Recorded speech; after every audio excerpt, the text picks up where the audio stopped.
So if you're going to think critically about healthcare suggestions that are being made to you, it might be a test, it might be a special food, it might be something to get rid of in your diet. When you're thinking about the special supplement, then think of a few key questions to ask. First of all, is this widely accepted or is it minimally accepted? Now, just because something is rarely accepted doesn't mean it's a bad idea.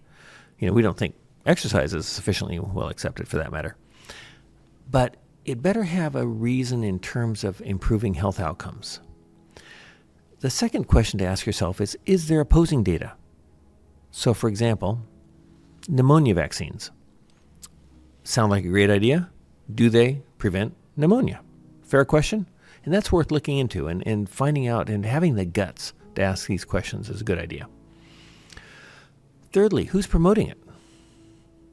If this is promoted on the TV or some other obvious marketing source, think twice. If it's coming from your doctor, it's probably got a bit more credibility.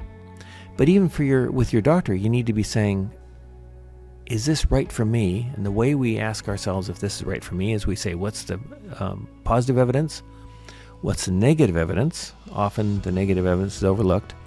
And what is the alternative? A good example here is if I see a patient with high blood pressure and I say, hey, here's a high blood pressure drug. They say, a thoughtful patient will say, how much will this help? And I'll tell them it's actually pretty slim, to tell you the truth. But it is helpful, but pretty slim benefit. And then they'll say, what's the potential harm? And I say, well, it could cause fatigue and erectile dysfunction and these kinds of things. But it might not. Most patients do well on this drug. And then they'll say, hopefully, what are my alternatives? And my alternative, I'll say, well, how about if you eat more fruits and vegetables and lose 10 pounds and get some more exercise? Those things are all more effective for long-term health outcomes and improving your blood pressure than my blood pressure drug in most people. Now, it doesn't apply to everybody. Some people really need that blood pressure drug for a variety of medical reasons. But you want to be asking these questions. The next thing to ask is this being promoted by a celebrity? Because if it's being promoted by a celebrity, the chances are it's a pretty dumb idea. Because that celebrity has her hand or his hand in your pockets, in your wallets.